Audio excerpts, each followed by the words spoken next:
In 1991, the NFL and Marvel Comics team up to produce the ultimate football-loving superhero, NFL SuperPRO. And you know what? As a consequence of that, Jimmy, making me read that comic, Uh-oh. we'll be doing Wonder Man #1 next week. Oh my god. I've dug this one out just for you. Is that a 91 also? I think so. Because here's what's interesting with the 91s, and we'll get into it on the video. I mean, that's X-Force and X-Men. Exactly. You know what I mean? Like, this is the Marvel answer. The biggest #1 sellers of all time are that year, and then a couple of lousy #1 sellers.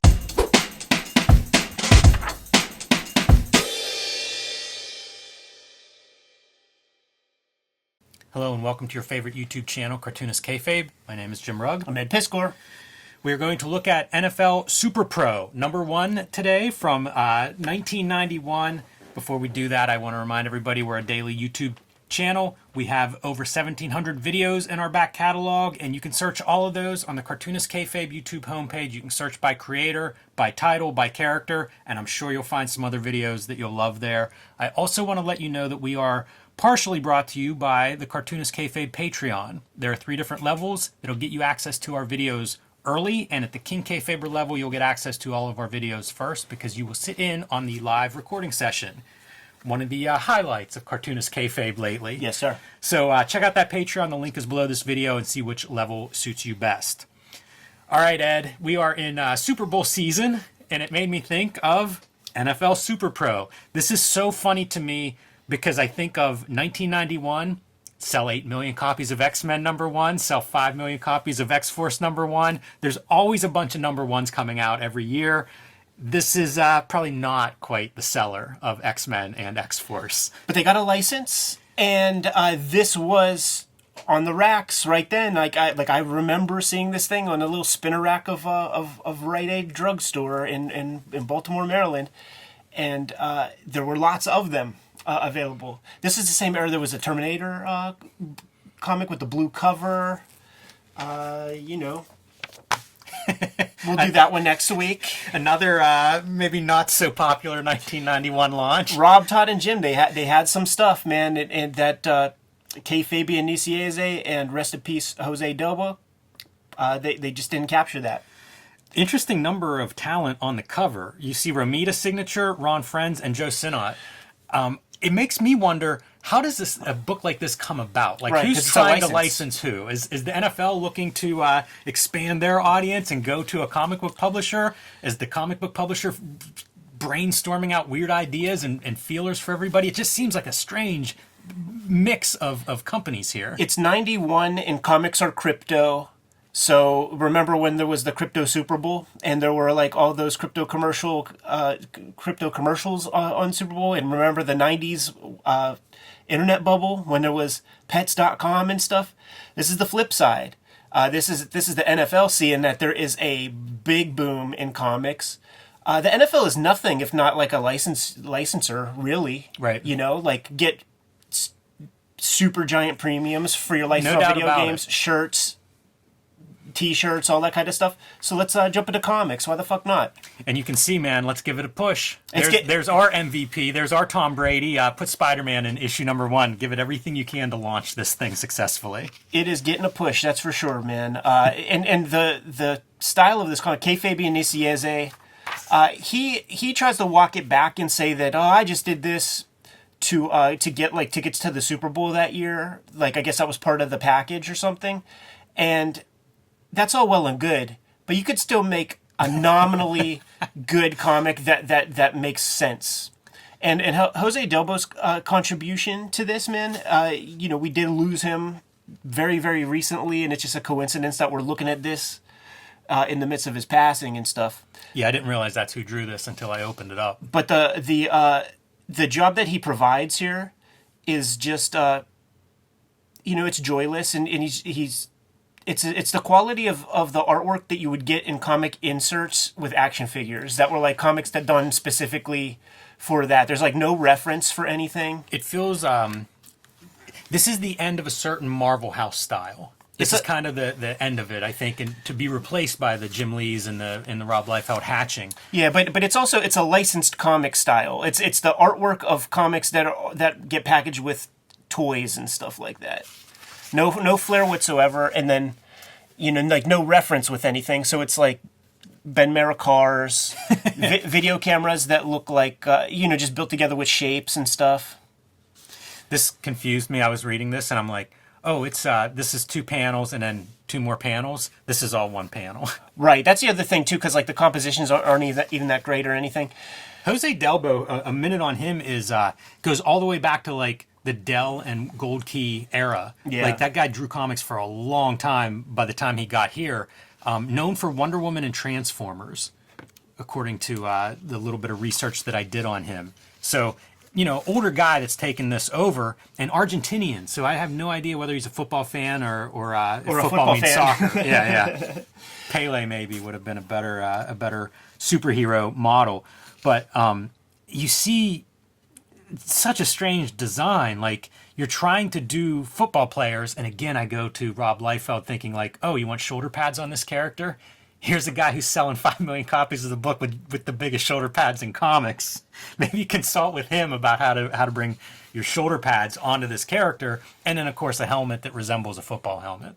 Yeah, the other It's thing a weird mix of stuff. At this exact era too, in G.I. Joe, there was Captain Gridiron that had football hand grenades and stuff. So I wonder if like football, like Barry Sanders, Emmitt Smith stuff was like pushing things in a hyperbolic direction, or football's always been something, but I don't know. Maybe it's funny because I think of comic book nerds, it would have been like anti-football. Exactly. It's like a kind of a weird. This has to be speculator ramp up. The other thing that would be in the grocery store and stuff would be these like football cards, but it's a little book. You see ads for them in here, and it has like Jack Davis parodies of like Warren Moon, and it's like the cow jumped over the moon, Warren Moon, and shit like that.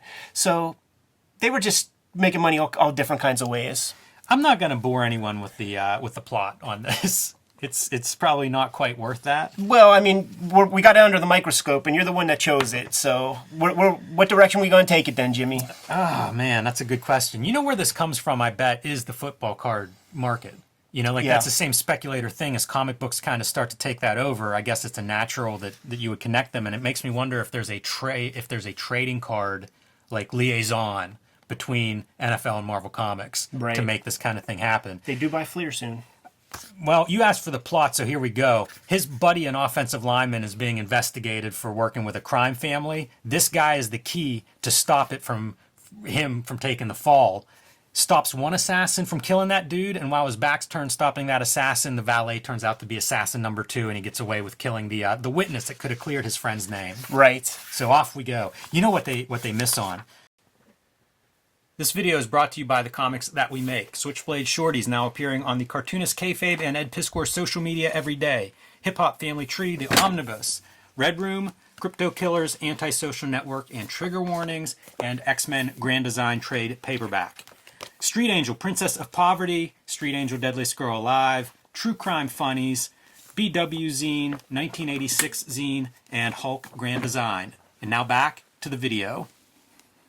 We see the bottom of the shoes. Put some badass spikes on there. Yeah, give us some cleats, something to kick a dude in the face with. And also, that's so wonky. Let Jim Lee or Rob Liefeld, one of them, take a crack at making this costume a little bit cooler. I could see spikes on the shoulder pad too. Give us the Road Warrior spikes. It looks like Harlem Heroes, 2000 AD, like Dave Gibbons stuff. It's so funny because you could tell it's not American. It's like so American that like it had to be made by somebody else. One of the corniest plot points, if you want to keep going, because like of course the guy gets away. He's new too, by the way, so he's struggling with things like jumping on a car. Yeah, and this really is like let's get Spider-Man to kind of help him get over. But you see, it's so basic. It really is like super simple. It's kind of like in 1990, if you close your eyes and imagine comics, like this is like what you would see.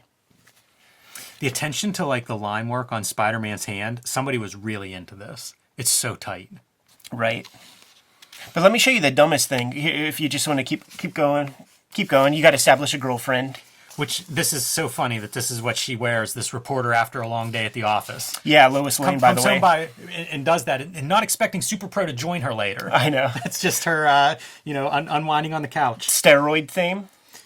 Okay, so this is real stupid. These bad guys. This is the origin of SuperPRO. They break into, this is O.J. Simpson and his crew. Remember he got in trouble to go steal memorabilia, but they actually don't steal. They just want to put it all on fire, and the only thing that survives is the costume. So that's corny and stupid as hell. It's like, Fabian, you couldn't come up with anything better. It surprises me the stuff that's in here. One is guns right away, and then two is steroids. You think if the NFL was watchdogging this, they'd be like, we don't want, we keep the steroids out. And there is a part where like somebody dies from the steroid, so it's like Lyle Elzado implications, like or allusions.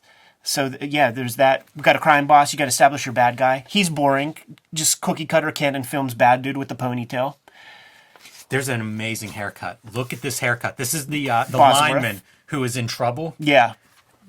I don't even know what that would be a reference to. I think 1991. Yeah, I mean it's Bosworth. Like it's he had corny like weird haircuts like that. He did, but this is a made up version. Yeah, it is gone. It's a skullet, side shave, flat top on top. Everything is made up. Like the cameras are made up, the guns are made up. Like Jose Dobo didn't apply reference to almost any of this stuff. He just kind of like went with his bag of tricks. I don't know if we passed it, but like when SuperPRO jumps into his van with his cohort. We may have passed that, because that does happen. Okay, so this is New York, and we see SuperPRO jump into this, and there's congestion in traffic and stuff. So we're not going to just follow this van to see who the fuck SuperPRO is? There's some really weird storytelling. Spider-Man throws like trackers on a couple of cars, and then at one point I thought, did they just not follow this up? And then when they do follow it up, it doesn't make sense. It was like, why wouldn't that have happened before this? Take note of all the people who have their heads completely a line or two shaved around them, because there's also a cameraman that has that. Maybe the same guy? Now, our lineman has it. Was that ever? Absolutely. It's MC Hammer. It's called Steps. So, but like when you get white boys doing it, it's never a good look. Another assassin. It is a uninspired plot. When you have multiple gunmen on the roof. Yeah, and I like, see, if this is a black and white comic that was in the quarter bins, yes, I'm down, because like there would be outsider potential, but these are veterans of comics making this thing, and you know what they can accomplish. You know what Jose Dobo, like just Google Jose's name and you could see the stuff that he's done and accomplished and what his skill set is. He's uninspired. But all the big writers, all the most important writers in comics say the same thing. Your script is meant to excite your artist and get them on board and get them stoked to make your comic. And I'm comfortable in betting that Fabian probably did not do that. Not a big inspiration. By the way, this guy, this assassin, dead on Spider-Man's watch. Right. I don't know how often that happens, but it's Spider-Man missing him with his web shooter. Yeah, have you ever seen that in the comic? Right, yeah. I mean, he even caught Gwen Stacy. It was too little too late, but that's a wild face. I can't figure this out. Like, it looks a little bit different than everything else in the book. Bizarre. Really strange. Feels like an inker might have had another hand on this one. Oh, I see. Yeah, there's some line work there that's just out there. But here we go, like throwing these trackers on cars. Yeah, so it's like multiple things happen multiple times in this 20-issue span. I feel like this is your money shot, right? It's leaping into action, kind of a, I don't know, football-esque pose. Some DeLuca, but it doesn't do anything. That DeLuca, he's not like doing a flip or anything. It's the nude descending staircase. It really is, because he's like standing, lean forward, and then land on his feet. Oh, he's just trying to make it interesting, man. Props to Jose for at least trying. Wonder if he had a whole run on this book, or if they rolled him off of there. There's even a couple of one-shots. Like, they tried to make this happen, but I think even Kirkman made allusions to SuperPRO in one of his Marvel comics, but they couldn't call him NFL SuperPRO. Yeah, I pull these out of dollar bins when I see them just because of the oddity of it. It's You're not going to get a collection of this. This is just those weird, probably one of the weirder licensed books. It looks like an action figure with like a kick pose. Well, I mean, that's what you've got to be aiming for if you do any kind of comic, right? Is get the toy. And beats up these guys that came to kill his friend, so eventually, more or less, he clears his friend's name, because why would the crime boss attack him if he was working for the crime boss? Oh, my goodness. Yeah. It's tough. I think there are about 14 issues of this. I And, think it's a solid year. I think it's 12 issues. Well, I don't know about the one-shots and stuff, but that would probably get you to your 14. So they gave it a year of monthly comics. reprint of Fantastic Four #1 out at this time. This was a dope era because I don't have this one, but I have Avengers comics that would publish like Avengers 4 with where Captain America gets thawed out, and then I would get like Avengers comic that would have like a key Buscema issue, like issue 50 or something. So like I don't exactly remember when those came out, but that's how I read my first Stan and Jack comics in the back of whatever the monthly comic was. Yeah, I feel like there's been versions of this kind of reprinting going on as long as I've been reading. It should, man. I mean, you got an amazing bibliography of stuff like fucking make hay while the sun is shining. Yeah, absolutely. Good to go, Jimmy? That's it. Kayfabers, like, follow, subscribe to the YouTube channel, hit the bell so that we can notify you when new videos are available. We're getting close to 100,000 subscribers. If you haven't done so, man, make sure you subscribe to the channel. Hit whatever extra buttons are required for you to get delivered these videos so that you could be one of the earliest people on Gen Pop to get your hands on the stuff that we're talking about. That'll mitigate the kayfabe effect to some extent, but if you want to get these videos before anybody else, you got to become a patron on our Patreon. The King Kayfabers get all the vids, and they are able to kick it with us in this live stream chat room as we record the week's videos, which provides a lot of extra value to the Kayfabers out there. Ultimately, though, the videos are brought to you by the books that we make. Jimmy, let the people know what you have.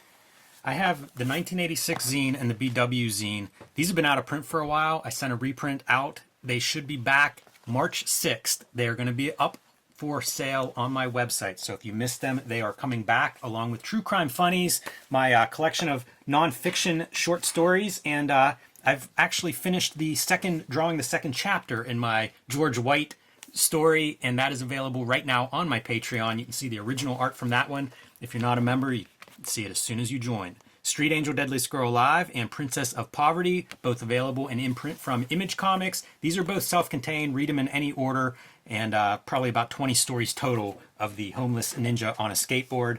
And Hulk Grand Design, Treasury Edition, sold out. Trade paperback, available for pre-orders now. So if you have not picked that up yet, do so now. Let Marvel know they need to keep these books in print. The Switchblade Shorties daily strip has been going on for since January 1st. It's on all of my social media. It's on Webtoon. It's on the Kayfabe social media streams, man. So check out my latest comics project. I'm almost actually done drawing the first book. Hip Hop Family Tree Omnibus is out there. You can find it real cheap on Amazon right now. It's like $45 up there, which is crazy. This is the best book I've made to date. Contains all of my Hip Hop Family Tree works, plus 150 pages of extras. Scoop that thing up sooner than later. There are 3 flavors of Red Room trade paperbacks. The newest one, coming at the end of February, is called Crypto Killers. Each one contains 4 complete stories. You don't need one to enjoy the other. So if Crypto Killers is your entryway, no problem. And check it out. If you dig it, then go back and read some of the other stories. And then there is the X-Men Grand Design Trilogy, which contains all of my my X-Men Grand Design work. Some of that stuff is out of print. The books are absolutely the most important thing required to keep the channel going. But there are some other ways to support the channel. Jimmy, let the people know. You can subscribe to the Cartoonist Kayfabe e-newsletter at the links below this video. You can also pick up Cartoonist Kayfabe t-shirts, merchandise, hats, mugs, stickers, and more at our spread shop. That link is also under this video. There you have it, man. Numerous ways to keep the channel rocking. Give them those marching orders, Jimmy, and we'll be on our way. Read more comics.